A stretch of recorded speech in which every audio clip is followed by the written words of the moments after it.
একটা নতুন মোবাইল কিনলে ইমেল অ্যাড্রেস এবং পাসওয়ার্ড দিয়ে লগ ইন করতে হয়, তবেই মোবাইলটা লগ ইন করা হয়। আপনার মোবাইলে হয়তো আপনি লগ ইন করেছেন, পাসওয়ার্ড ভুলে গেছেন। এবার কি করবেন? পাসওয়ার্ড কি জেনারেট করবেন নাকি ফরগেট পাসওয়ার্ড করবেন? সাবধান, বারবার ফরগেট পাসওয়ার্ড করলে গুগল থেকে আপনার অ্যাকাউন্ট ডিলিট হয়ে যাবে। তাহলে আমরা কি করতে পারি? আসি আমরা মোবাইলে ভিডিওটা দেখে নিই। পাসওয়ার্ড আমার মোবাইলেই সেভ হয়ে আছে এবং কোথায় আছে, কিভাবে আমি দেখব, সে বিষয়ে আমি ভিডিওটা বানিয়েছি। মন দিয়ে দেখুন, স্কিপ করবেন না, সব কিছু বুঝতে পারবেন।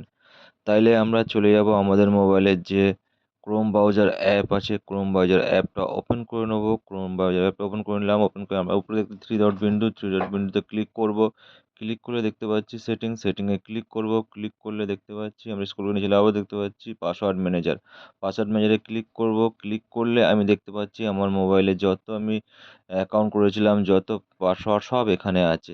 তাহলে আমরা দেবো কি ইমেলের পাসওয়ার্ড। তো আমরা আস্তে আস্তে স্ক্রল করে তুলি, আমার মোবাইলে আছে, এখানে আমি দেখতে পাচ্ছি জিমেলে দুটো অ্যাকাউন্ট আছে, ওটা ক্লিক করলাম। ক্লিক করলে ফিঙ্গারপ্রিন্ট চাইবে, মোবাইলটা ভেরিফিকেশন করার জন্য ফিঙ্গারপ্রিন্ট দিলে।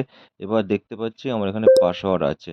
এখানে আমার ইমেল অ্যাড্রেস এবং পাসওয়ার্ড, ওটা কপি করে নিতে পারি। কপি করে নিলে পেস্ট করলে চলে আসবে, নাইলে দেখতে পাচ্ছি পাশে যে আমাদের চোখের মতো যে চিহ্নটা আছে, সেই চিহ্নতে আমরা ক্লিক করব। সেই চিহ্নতে ক্লিক করলে আমরা পাসওয়ার্ডটা দেখতে পাবো। তাইলে আমাদের কোনো দরকার নেই ফরগেট পাসওয়ার্ড করার।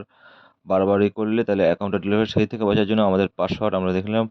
ভিডিওটা দেখলে বন্ধুরা, ভালো লাগলে অবশ্যই লাইক, সাবস্ক্রাইব, আর ফেসবুক থেকে দেখলে অবশ্যই ফলো করবেন। এভাবে যেন ভিডিও বানাতে পারি, আপনাদের উৎসাহ দিতে পারি, আর নতুন নতুন ভিডিও করতে পারি। ভিডিও দেখার জন্য সকলকে অসংখ্য ধন্যবাদ।